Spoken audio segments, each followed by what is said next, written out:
Në kohën e sotshme, do shpesh që martohen dhe për interes, duke zgjedhur një bashkëshort që mund ta mbajë mirë me pasurinë e vet. Në këtë rast, si mund të këshillojmë një person të tillë, që ndihet i shfrytzuar dhe që e ka kuptuar se pse e ka martuar bashkëshortin e vet, pse është lidhur me të. Στις μέρες μας υπάρχουν μερικοί που παντρεύονται για ενδιαφέρον. Ας πούμε είναι ο άντρας και έχει λεφτά και πάει η γυναίκα και το παντρεύει. Σε αυτή την περίπτωση πώς μιλάμε όταν ο άντρας, ας πούμε, αισθάνεται ότι τον εκμετάλλευσε η γυναίκα που τον πάντρεψε. Ναι. Σε αυτή την περίπτωση πώς μιλάμε σε αυτούς τους ανθρώπους? Τώρα, για όποιο λόγο και αν έγινε, πάντως παντρεύτηκαν.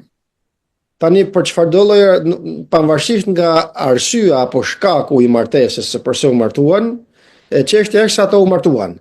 Εάν όμως τα κριτήρια είναι τέτοια, σίγουρα δεν μπορεί να ευδοκιμήσει εύκολα το ζευγάρι. Por nëse kriteret janë të tilla, domethënë arsyeja e martesës është e tillë siç thamë për ta shfrytzuar të pasurin, atëherë kjo martesë është me probleme. Αφού τον πήρε για τα χρήματά του, Derisa e mori nga që ka pasuri, δεν τον αγαπήσει ποτέ. nuk do ta doje kurrë. Δεν του φερθεί ποτέ χριστιανικά, όπως διαβάσαμε και είπαμε τόσα εδάφια. Nuk do të sillet kurrë ndaj tij në mënyrë të krishtere, sikur se lexuam kaq paragrafe. Δεν πήρε τον άντρα του για να γίνει ένα και να φτιάξουν μια οικογένεια, αλλά για να περνάει καλά από τα λεφτά του. Nuk mori burrin që të bëhet një me të dhe të krijoj familje, por e mori që ta shfrytëzoj për lekët e tij. Κι άλλος το καταλαβαίνει και παγώνει η αγάπη του.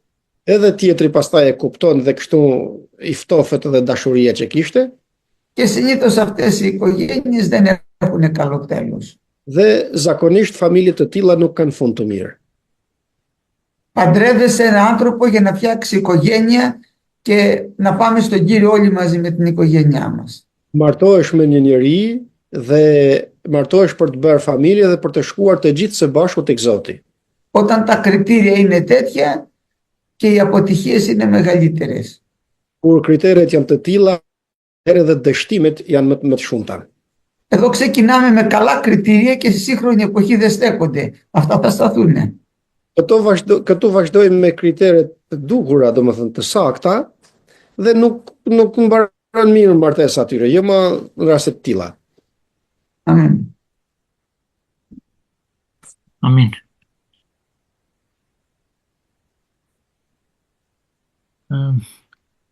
Në vazhdim të kësaj, që ta mbyllim këtë pyetje, vëlla Paskal, si mund ta këshillojmë këtë person kur na kërkon këshill, domethënë për të zgjidhur çështjen si duhet? Për cilin person tani, ai që shfrytëzohet, që kishte lekt, apo që të di pak a shumë ti bëj pyetjen, jo për gjë tjetër. Ai. Po, ai që kishte lek. Si e këshillojmë atë që po, ai që humbi, po. Dhe Andoni Anatole, vlerosëm αυτό, ti μπορούμε να προτείνουμε στον άνθρωπο που έπεσε θύμα, δηλαδή, πώς το λένε, αυτόν που είχε τα λεφτά, πώς το λένε.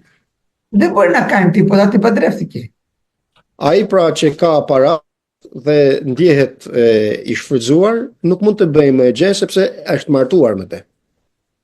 Ο γάμος είναι γάμος. Δεν μπορεί να το πεις ότι τώρα παντρεύτηκα για αυτό το λόγο και μπορώ να χωρίσω και να ξαναπαντρευτώ. Δεν γίνονται αυτά. Pra martesa është martesë, thotë, dhe nuk mund të thojë pastaj se nuk e dija se do të më shfrytëzonte dhe të ndahem dhe të martohem me dikën tjetër që të më doje me të vërtetë. Επειδή τα κριτήρια δεν ήταν σωστά, μετά ο άνθρωπος θερίζει εκείνο το οποίο έσπηρε. Nga që kriteret pra nuk ishin të sakta, ai njeri korr atë që vetë ka mbjell. Πρέπει να μείνει στην πίστη, στην υπομονή. Do të qëndrojë në besim, në durim. Εκεί θέλει πάρα πολύ υπομονή και χάρη από τον Κύριο. Dhe këtu do ndurim të madh, shumë durim dhe hir nga Zoti. Μήπως μπορέσει και σώσει την οικογένειά του. Se mos vallë do t'i arrijë të shpëtojë veten dhe familjen e tij. Εάν όμως το άλλο μέλος είναι στο μυαλό του μόνο το χρήμα, τουλάχιστον ο αδερφός να σώσει την ψυχή του. Por nëse e shoqja domethënë e ka mendjen vetëm tek lekët, të paktën vëllai të shpëtojë shpirtin e tij. Θα πρέπει να προσέξει μέσα σε αυτό τον πειρασμό γιατί είναι πάρα πολύ μεγάλος.